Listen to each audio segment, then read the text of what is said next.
from Abuja.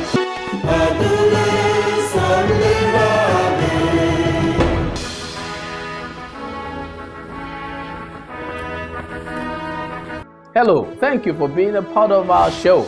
We appreciate you. I'm Magnus Kpakol, and this is Magnus Kpakol GVA. As you know, it's all about how we can raise the level of living. That's what it's all about. In view today, how to strengthen national unity for economic growth in Nigeria. Could the economy be growing faster if national unity were stronger? And then, what are the signs of national unity? Dr. Otive Ibuzo is here to put a handle on all of this. But before that, in our hidden economics, why the government should subsidize intertribal marriage.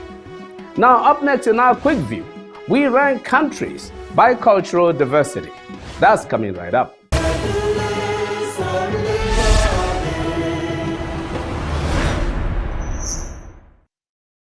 Often in economic literature, we try to compare the levels of ethnic, cultural, linguistic, and even religious fractionalization.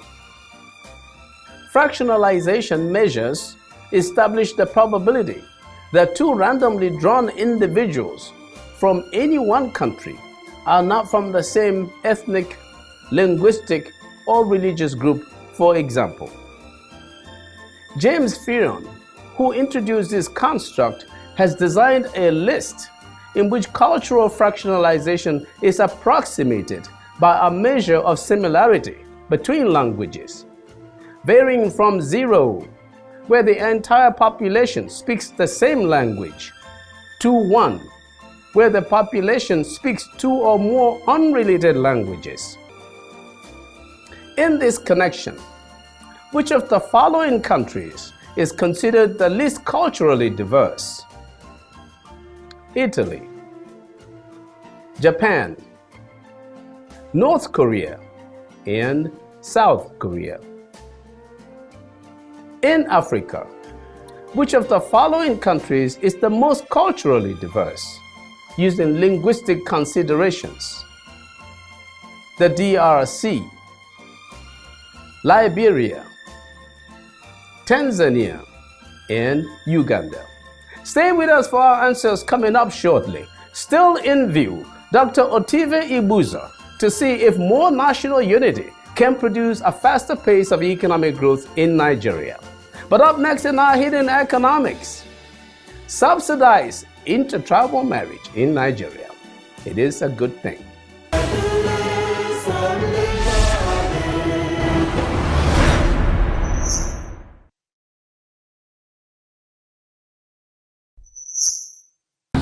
Mama called me, just the other day. She said, hello, hello, I'm talking to you, baby. Somebody called me, he can't tell me, say, he see you with Tomoibo. Tell me, are you crazy? Girl, are you foolish? She your I don't finish, with you they do it, your coro. Girl, I'm your mother, you know that I know better. But my mama don't know that love don't care who you be, where you dey from. Love don't care at all. Love don't care who you know, where do you get to. Love don't care at all. The lovely Nigerian artist, Simi, Love Don't Care. According to a study by Stephen J. Trejo of the Department of Economics at the University of Texas in Austin, Texas, immigrants who marry outside of their ethnicity tend to have better economic outcomes than those who marry within their ethnicity. Gary Becker, writing on the economics of marriage, developed a model of household formation whereby the marriage market generates couples that match on traits which are complements in the production of household goods. So using this, it appears couples would be looking for what would work for them, even when racial or ethnic differences are considered.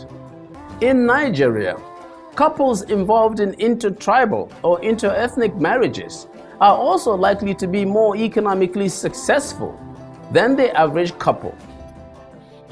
This makes sense since interethnic couples are likely to be go-getters and less inhibited in looking for what is good for them. There are many reasons people fall in love. They range from attraction to influence. But one of the weird reasons people love each other is mystery. We often love a bit of mystery in a person. Apparently, this mystery thing is also the reason why some women fall in love with prison inmates. This is also involved in interethnic marriages. Now, socially, and for that matter, national unity, we should, as a government or our people, promote interethnic marriages for the sake of breaking cultural barriers and securing national unity. Now, also think of the generational waves of social harmony and cohesiveness for the nation. Some of our top leaders have shown this example. To encourage more interethnic marriages, let us give couples in such marriages a 50% annual refund on any VAT paid by them. Folks, go ahead and marry outside of your tribe. If many people were to do this, imagine what good it would do for the nation. One small step by a couple, one giant impact for the nation. Love don't care at all. Our hidden economics for you. And that love don't care who you be, where you came from. Love don't care.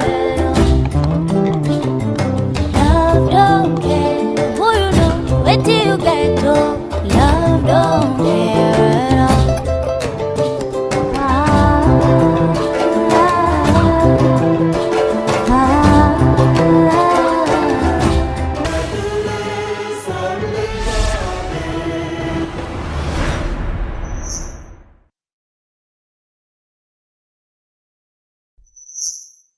Before we start our discussion, here are our quick view answers. The least culturally diverse nation in the world is North Korea. In Africa, Tanzania is the most culturally diverse nation. Many Nigerians will be surprised to learn that their nation is not even among the most linguistically diverse nations in Africa, ranking at number 16 behind countries like South Africa, Kenya, and Ghana. So as it appears, Nigerian languages have a higher measure of similarity and less variation than most people might think. For comments, adverts, and sponsorship, please see our information displayed on the screen. Should Nigerians be afraid of decentralization? Can diversity without decentralization lead to increased national unity and therefore a faster pace of economic growth? To discuss all this, we have with us Dr. Otive Ibuza. Dr. Ibuza is the Executive Director of the African Center for Leadership, Strategy and Development. He is the former international head of Action Aid Nigeria. Please join us in our discussion with Dr. Otive Ibuza.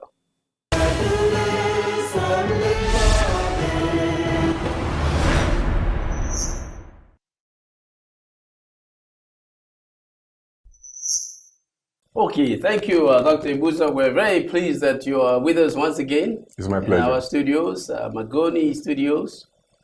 So we've still got the recession happening out there. You know, that everybody's still talking about it and feeling it.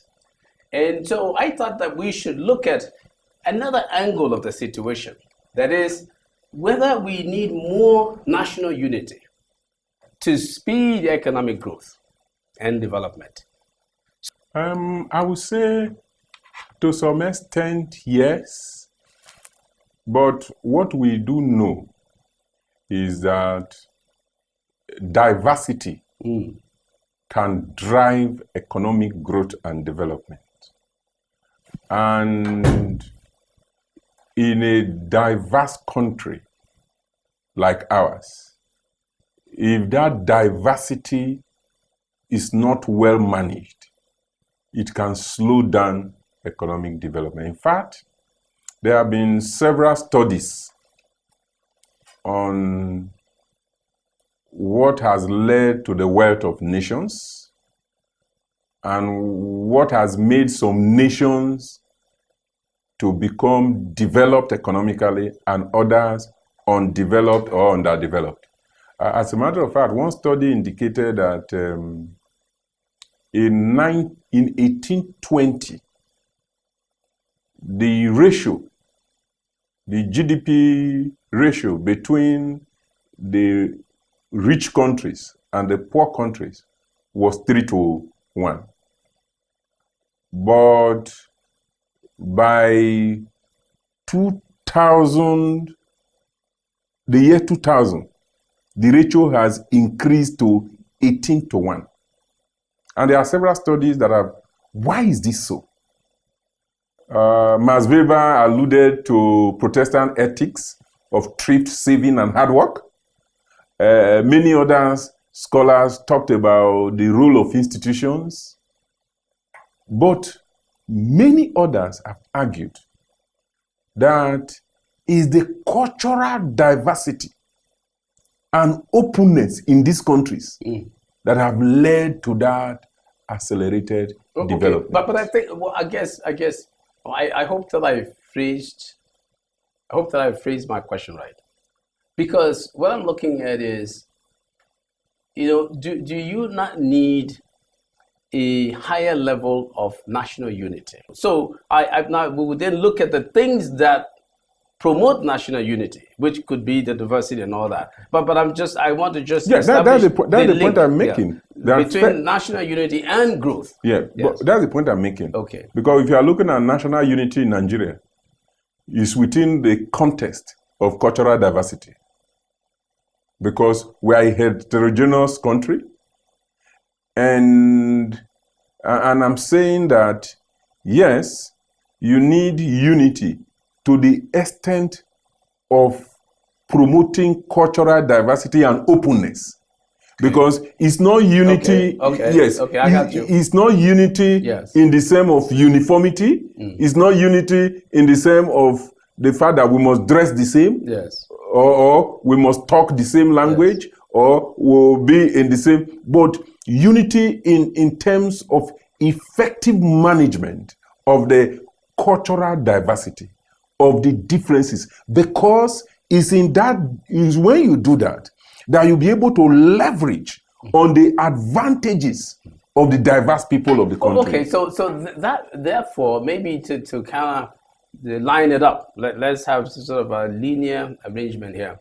So what is unity?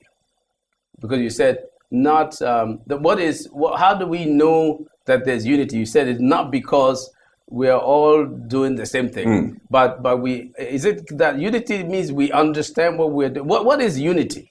What is that? That's why our founding fathers talked about unity in diversity. Yes. For me, unity in Nigeria means what?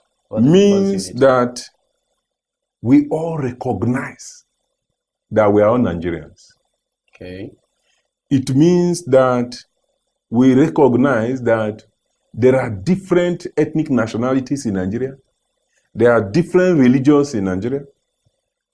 And people have different perception to issues. Unity will mean that we respect each other's views and opinions and differences.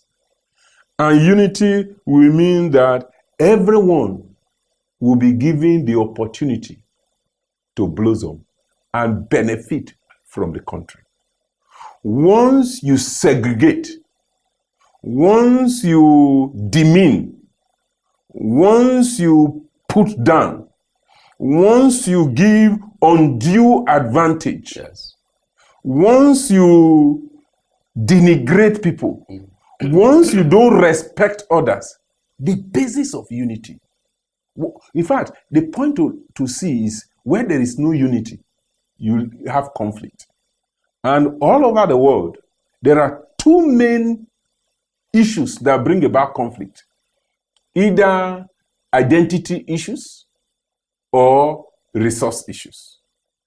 So that is why societies that are diverse, such as ours, must put in place mechanisms for managing diversity. And the beginning point is recognizing and understanding this diversity and respecting other people's views and opinion. And also, and you see, I think the point is to actually to know that in every country, there is history of coming together. And we see world history. People have come together. They've decided at some point that they should separate. And as sensible people, we need to learn from it. One thing I guess I was trying to drive at is that when you say people are united, when you say there's unity, to me, I'm looking at how that you're united for what? You should not just be united for the sake of being united. It has to be for a purpose. So I'm thinking that people come together because of something.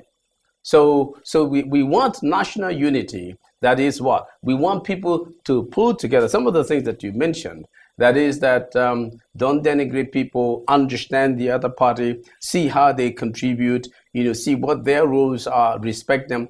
For the purpose of what? If we don't nail down what that purpose is, then it's difficult to see how people will rally together for the so-called, for that construct, national unity. So what, say, in Nigeria is the thing that is pulling people together, that pulls Nigerians together to respect each other, to not denigrate each other, those things that you reeled out. What is pulling them together? What are we trying to achieve? No, first is that we must recognize that in every modern state, there are basic things that bind everybody together.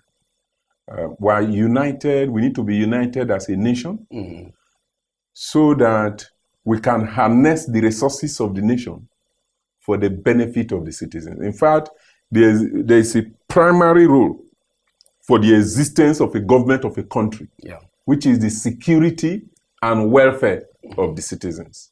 Then the leadership and followership of every country is expected to have a rallying vision that the people look forward to. Yes. Unfortunately for us in Nigeria, that vision is not clear. Because I was going to ask you, what is it? It's not clear. Yes. But over the years, you have the second National Development Plan was very strong about having a free, united, and self-reliant nation as a rallying call for the country. And then you had the Vision 2010 and the Vision 2020, and now you have Economic Recovery Growth Plan, which talks about how we will come out of the economy. But the challenge with all of this is that there has not been a long-term vision and a rallying call. Yeah. Could that be because we are a people that were fused together? We didn't come. Let me just finish the question. We didn't come together as ethnic groups trying to look for common defense.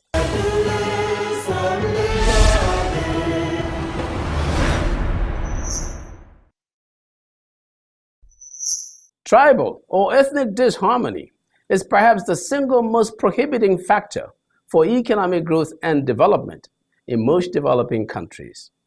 Mahinda Rajapaksa, when he was president of Sri Lanka, had unequivocally stressed the need for unity among communities and religious harmony as vital factors for the development of his country.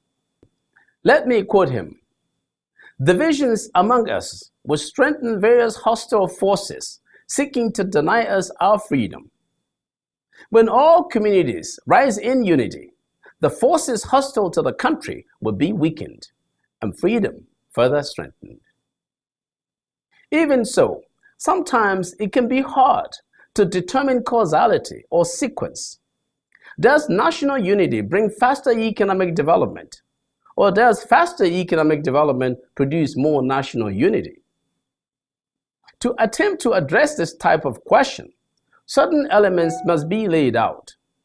How educated are the average citizens? Are there adequate road and rail infrastructure that connect the masses? Do the various communities produce tradable goods and services based on their natural or acquired endowments? Nations that cannot produce goods and services to trade internally will fall victim to external economic forces that can undermine their national unity. Such nations will also fall victim to compensatory political rivalry among its people. One more thing, and very importantly, a country like Nigeria should never be afraid of decentralization or real federalism, or what some people might call devolution of powers. Decentralization is not disunity. I insist that decentralization is perhaps the single most important factor for achieving national unity in Nigeria. Forcing a unitary system in Nigeria will not work because it limits liberties and economic freedom. People unite better when their level of economic freedom is high. For that matter, I would be surprised if there is any Nigerian that wants the nation to break up when it is working and making progress. Some of the most stable and successful nations in the world today are big in population and diverse in many other ways. The United States of America, the most influential nation in the world today, is highly economically decentralized and diversified in production, and not by fiat, but mostly by forces of the market. And Americans relish their size, which offers an extraordinary marketplace for citizens. They stay united because they profit from their economic freedom and diversity. Nigeria's motto is unity and faith, peace and progress. So there it is. You need unity to achieve progress. What we must do to secure this is first to make sure that the people are educated. I believe President Muhammadu Buhari stressed this correctly upon his return from his medical trip when he said education was critical. The president is right. Let us also add to that road and rail infrastructure development, and we will succeed in assuring unity. I'm Magnus Kpakol, and that's my view.